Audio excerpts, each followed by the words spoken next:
Assalamualaikum warahmatullahi wabarakatuh. Berjumpa kembali dalam kelas pembelajaran daring mata pelajaran Sejarah Kebudayaan Islam kelas 9. Pada video pembelajaran kali ini kita akan melanjutkan materi bab 1 Sejarah Islam di Nusantara, yaitu tentang proses masuknya Islam ke Nusantara. Sebelum memulai belajar, marilah kita sama-sama membaca basmalah. Bismillahirrahmanirrahim. Datangnya Islam ke Indonesia dilakukan secara damai. Hal ini dapat dilihat melalui jalur perdagangan, perkawinan, pendidikan, kesenian, ajaran tasawuf, dan politik, yang semuanya mendukung proses cepatnya Islam masuk dan berkembang di Indonesia. Kita mulai dari cara masuknya Islam ke Indonesia melalui perdagangan. Masuknya Islam ke Indonesia melalui perdagangan terjadi pada tahap awal, yaitu sejalan dengan ramainya lalu lintas perdagangan laut pada awal abad ke-7 Masehi hingga 16 Masehi. Pedagang-pedagang Muslim dari Arab, Persia, dan India turut ambil bagian dalam perdagangan dari negeri-negeri bagian barat, tenggara, dan timur Asia.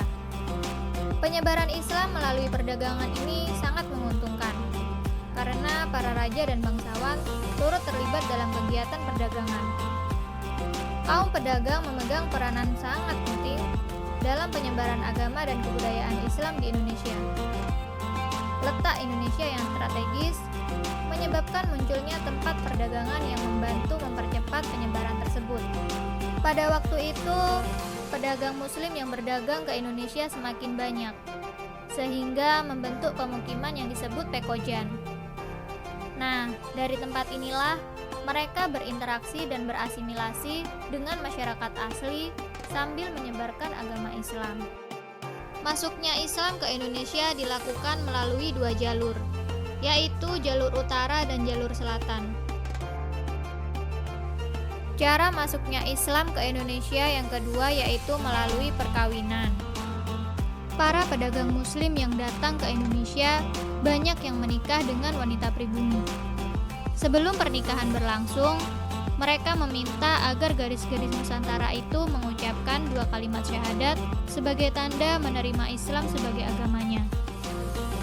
Nah, dari pernikahan inilah lahir banyak keturunan Muslim, sehingga lingkungan daerah Muslim semakin luas dan membentuk kampung-kampung Muslim yang kemudian berkembang menjadi kerajaan-kerajaan Islam.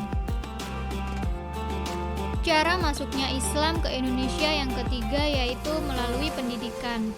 Penyebaran agama Islam melalui pengajaran atau pendidikan dilakukan dengan model pembelajaran yang dinamakan halaqah. Pembelajaran halaqah merupakan cikal bakal pendidikan pesantren yang kemudian berkembang menjadi pondok pesantren. Pondok pesantren adalah lembaga pendidikan Islam tertua yang merupakan produk budaya Indonesia. Pendidikan Islam di pondok pesantren diselenggarakan oleh seorang kiai. Di samping mengajar di pesantren, para kiai juga menjadi penasehat raja atau bangsawan. Dengan didirikannya pondok-pondok pesantren di wilayah Nusantara, ajaran-ajaran Islam dapat disebarluaskan melalui para santri-santrinya kelak. Dengan demikian, agama Islam dapat berkembang dengan pesat di wilayah Nusantara. Selain itu, pengajaran agama Islam lewat madrasah-madrasah yang lain marak didirikan di seluruh wilayah Nusantara. Cara masuknya Islam ke Indonesia yang keempat yaitu melalui seni budaya. Penyebaran Islam melalui kesenian yang paling terkenal adalah pertunjukan wayang. Sunan Kalijaga adalah tokoh ulama yang paling mahir dalam memainkan wayang. Dalam pertunjukannya, ia tidak pernah meminta upah pertunjukan. Namun, beliau mengajak penonton untuk mengikuti mengucapkan kalimat syahadatain. Cerita wayang yang ditampilkan dipetik dari cerita Mahabharata dan Ramayana. Tetapi di dalam cerita itu disisipkan ajaran dan nama-nama pahlawan Islam. Selain melalui pertunjukan wayang, Penyebaran agama Islam melalui jalur kebudayaan juga dapat dilihat dari peninggalan-peninggalan sejarah yang banyak tersebar di Nusantara. Misalnya peninggalan seni bangunan, seni pahat, seni musik, dan seni sastra. Hasil seni tersebut dapat dilihat pada bangunan masjid-masjid kuno di Demak, Cirebon, Banten, dan Aceh.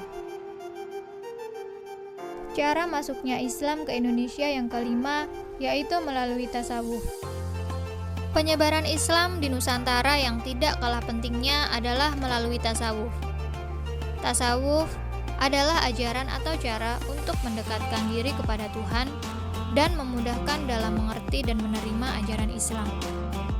Pengajar-pengajar tasawuf atau para sufi mengajarkan ilmu tasawuf yang bercampur dengan ajaran yang sudah dikenal luas oleh masyarakat Indonesia sehingga mudah dimengerti. Selanjutnya, cara masuknya Islam di Indonesia melalui politik. Pengaruh politik para raja dan penguasa sangat membantu tersebarnya Islam di Indonesia. Hal ini karena peranan para raja dan penguasa dalam menyebarkan Islam sangatlah penting.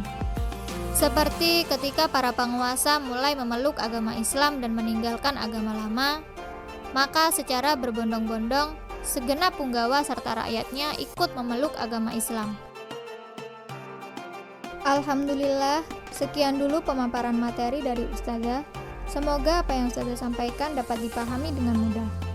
Tetap jaga kesehatan dan tetap belajar di rumah. Ustazah akhiri, wassalamualaikum warahmatullahi wabarakatuh.